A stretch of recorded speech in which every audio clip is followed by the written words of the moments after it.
রফিক ভাই, আপনার কাছে একটা বিষয় একটু জানতে চাই। প্রায় 14 দিন যুক্তরাজ্য সফর শেষে আজকে বিএনপির স্থায়ী কমিটির সদস্য সালাউদ্দিন আহমেদ তিনি এয়ারপোর্টে বেশ কিছু কথা বলেছেন। তার ভিতরে একটি হচ্ছে এরকম, ভোটের সময় নিয়ে ভাষা কোনো ধারণা নয়, নির্বাচনের সুস্পষ্ট রোডম্যাপের দাবি জানিয়েছেন এবং যে কোনো কৌশল বাহানায় নির্বাচন বিলম্ব করার চেষ্টা জনগণ প্রত্যাখ্যান করবে। এটি নিশ্চিত সরকারকে ইন্ডিকেট করেই বলছে। আপনারা কি কোনো ভাষা ধারণা দিচ্ছেন? আমার মনে হয় না। এখন ওনার যদি এটা বুঝতে অসুবিধা হয়, আমাদের কিছু করার নাই। আমরা সুস্পষ্টভাবে স্যার তার জাতির উদ্দেশ্যে ভাষণে এই ব্যাপারটা বলেছেন। আমি পরবর্তীতে আরও একটু এক্সপ্লেন করেছি। আমরা বারবার বলেছি যে যদি আপনারা কম রিফর্ম চান, রিফর্ম যদি সংস্কার কাজকর্ম যদি কম হয়, সেক্ষেত্রে এটা ডিসেম্বরের মধ্যে ইলেকশন হবে। হ্যাঁ, আশা করতে পারি আমরা। আর যদি দেখা যাচ্ছে যে না, আমাদের যে জন আকাঙ্ক্ষাটা হচ্ছে যে না, আমরা আরও রাষ্ট্র আরও গভীরভাবে মেরামত করব, তো সেক্ষেত্রে আরও বলিষ্ঠভাবে আমরা কাজ করব, সেক্ষেত্রে এটা আরও 6 মাস আমরা একটু এক্সটেন্ড করতে পারি। এই ব্যাপারটা স্যার তার ভাষণে স্পষ্টভাবে বলেছেন। তারপরে আমি একটি ডেডলাইন দিয়ে, প্রথমার্ধ মানে অনেকে হয়তো বুঝতে পারেনি, প্রথমার্ধ মানে হচ্ছে 30শে জুনের মাঝখানে, মানে দুই অর্ধের এক অর্ধ।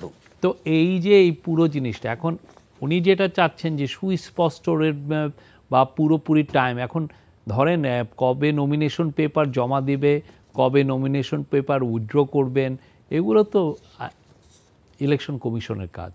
আমরা প্রত্যেকটা আমরা মনে করি যে বাংলাদেশের অপামর পুরো সাধারণ এখন জানেন কবে নাগাদ ইলেকশন হতে পারে, বা আমাদের যারা পার্টনার, ডেভেলপমেন্ট পার্টনার, তারাও আশ্বস্ত হয়েছেন যে তারা একটা ক্লিয়ার রোডম্যাপ দেখেছেন, ইউএন দেখেছে, আমাদেরকে ওয়েস্টার্ন যারা গভর্নমেন্ট আমাদের পার্টনার তারা দেখেছে, বড় বড় কান্ট্রি যাদের সাথে আমরা বড় রকমের ট্রেড করি তারা বলেছে। তো এখানে তো আসলে অস্পষ্টতার আমরা কিছু দেখছি না। আচ্ছা, যথেষ্ট সুস্পষ্ট একটা ডেডলাইন রোডম্যাপ দেওয়া হয়েছে। মানে দুইটা অর্ধেক করলে, মানে অর্ধেক মানেই তো হাফ, তো সেই হিসাবে প্রথমার্ধ বলতে তো জুনের 30ই বোঝাবে স্পষ্ট এটা। এবং যেহেতু উনি স্পষ্ট করেই বলেছেন যে অল্প হলে এই শেষের ভিতরে, না হলে এটা স্পষ্ট। কিন্তু মানে এই কথাটা এই কারণে বললাম, যেহেতু আজকেও এ নিয়ে কথা হয়েছে এবং বিএনপির নেতারা বক্তব্য যখনই দিতে গেলে অনেক সময় দেখা যায় যে, আমার মনে হয় যে ওনাদের অডিয়েন্সকে কোনো একটা মেসেজ দিতে চাচ্ছেন, বোঝাতে চাচ্ছেন।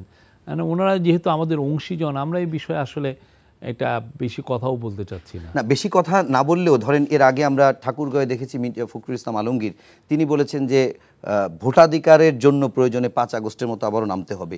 এই তাদের এত সন্দেহ বা সংশয় কেন হচ্ছে? না, ভোটাধিকারের জন্যই তো আমরা কাজ করছি। আমাদের যে রিফর্মটা, কেন আমরা ভোটাধিকারটাকে ইস্টাবলিশ করতে চাই। ভোটাধিকারটা খুব ইম্পর্টেন্ট। গত 15 বছরে কোনো ভোটাধিকারটা হয় না। আমি কেন ইলেকশন কমিশনের আমি রিফর্ম করছি? ভোটাধিকারটা ইস্টাবলিশ। আমি ইভেন জুডিশিয়ারিতে যে আমি রিফর্ম করছি সেটার কারণও এবং পুলিশে যে আমি রিফর্ম করছি ওইটারও মূলটা দেখেন যে ভোটাধিকার। পুলিশকে ইউজ করা হচ্ছে আপনার ভোটাধিকারটাকে কেড়ে নেওয়ার জন্য, জুডিশিয়াল পাওয়ারটাকে কুক্ষিগত করা হচ্ছে আপনার ভোটাধিকারটাকে কেড়ে নেওয়ার জন্য। আপনার যে ডেমোক্রেটিক রাইটে, আপনি যে একজন পিপলস রিপাবলিকে যে আপনি একজন ওয়ান পার্সন, সেইটার যে আপনার যে একটা ডেমোক্রেটিক ম্যান্ডেটে আপনার যে অংশগ্রহণ করার একটা কনস্টিটিউশনাল অধিকার আছে, সেটাই তো কেড়ে নেওয়া হয়েছে। এবং এটার মূল অস্ত্রটা কেড়ে নেওয়া হচ্ছে যে আপনার ভোটাধিকারটা কেড়ে নেয়। আপনার ভয়েসটা শুনবো না, আপনি নাই, ইউ আর নোবডি। কী করে আপনাকে ভোটাধিকারটা কেড়ে নেয়? এটাই তো, আপনি যে একজন প্রজাতন্ত্রের মানুষ না হয়ে আপনি যে একটা রাজ্যতন্ত্রের একটা শেখদের ফ্যামিলির আপনি একটা প্রজা হয়েছেন, সেটা বুঝায় কীভাবে আপনার ইয়েটা কেড়ে নিতে। তা আমরা তো এই কাজটা করছি সুস্পষ্টভাবে। ভোটাধিকার স্ট্যাবলিশ করার জন্য আমাদের সমস্ত প্রাণান্তকর আমাদের চেষ্টা।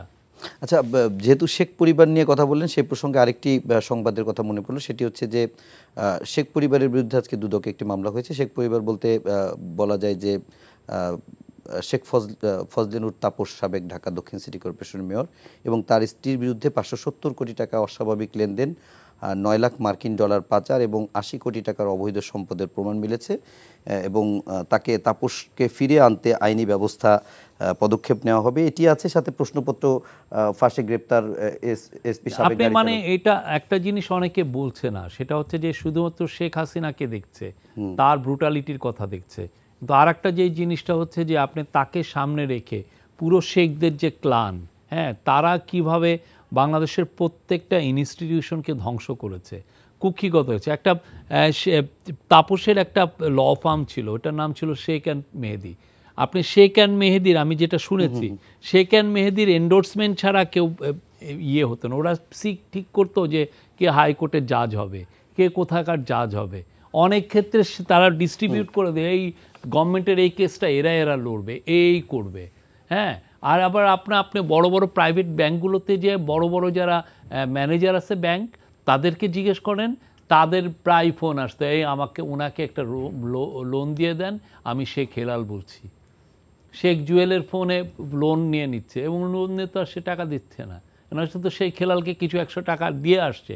300 কোটি টাকার ঋণের মনে হয়তো বা 30 কোটি টাকা তাকে দিয়ে আসছে, সে তো আর সে ফেরত দেওয়ার জন্য তার লোন নেয় নেই। তো এই যে আপনি যে পুরো শেখ ক্লান, হ্যাঁ, এই যে পাতি শেখ, বড় শেখ, ছোট শেখ, শেখ, এদের অত্যাচারে তো মানুষের জীবন ত্রাহি অবস্থা। এই জিনিসগুলো জানা উচিত। আপনি কোনো ইনস্টিটিউশন রাখেন নাই, আপনি তাকে একটা ফোন দিচ্ছেন, কি আমার নাম শেখ জুয়েল, আমি ওনাকে পাঠাচ্ছি, ওনার লোনটা দিয়ে দিয়েন। এবং এটা এমন না যে সরকারি প্রতিষ্ঠান, এটা বেসরকারি একটা প্রতিষ্ঠান। আমি যে গল্পগুলো শুনেছি, যেমন আপনি শেখ ফজলে নূর তাপস, আপনি ওই যে ইয়েরটা দেখেন, সে দুপুরে ভাত খাবে, ভাতের জন্য সে গাড়ি পাঠায় দিচ্ছে ইয়েতে, কি জন্য তার বাসায় বনানীতে না গুলশানে তার বাসা, সেখানে যে গাড়ি এসে, এবং এটার যে তেলের খরচ 28 লক্ষ টাকা। কই আছেন আপনি? কোথায় আমরা ছিলাম? মানে এটা চিন্তা করা যায়। আপনি যেটি বলেছেন এটি অনেক, মানে আমাদের খুলনা প্রতিনিধি যিনি, তিনি একটি প্রতিবেদন আমাদের এনটিভিতে প্রচার হয়েছে, সেখানে দেখিয়েছে যে খুলনা বিভাগীয় একটা সেন্টার ছিল ওখানে শেখ আবু নাসেরের যে বাড়িটাকে কেন্দ্র করে, এবং ওখান থেকে শেখ জুয়েল, শেখ হেলাল, শেখ সোহেল, এরা মোটামুটি ওই অঞ্চলকে শাসন করত। বরিশালেও শ্রেণিয়াবাদ পরিবার, এরকম বিভিন্ন জায়গায়। আবার কেউ দেখা যাচ্ছে ঢাকায় বসে পুলিশ, কেউ দেখা যাচ্ছে ঢাকা দক্ষিণ সিটি কর্পোরেশন, এরকম অনেক কাউকে আনবেন। এখন ধরেন একটা পুলিশের এক ওসি, তাকে ট্রান্সফার করা হয়েছে নাইখনছড়িতে, সে ওইখানে যে রোহিঙ্গা কন্ট্রোলে সে খুবই মন খারাপ। এখন তার কোনোভাবে সে ঢাকায় আসতে হবে। আসবে কি, ভাই শেখ জুয়েলরে ধরেন, ওনাকে 2 কোটি টাকা দেন, উনি আপনাকে ঢাকায় নিয়ে আসতে হবে। উনি চিন্তা করতেছে, আমি 2 কোটি টাকা দিলে, আমি 2 কোটি টাকা তো আমি 4 মাসে উঠাইতে পারবো। হ্যাঁ, ব্যাপারগুলো এরকম ছিল। মানে অনেকে ভাবতেছে এটা কি আমি রূপকথা শুনতেছি কিনা, কিন্তু ব্যাপারটা আসলে রূপকথার চেয়েও জঘন্য জিনিস কিছু।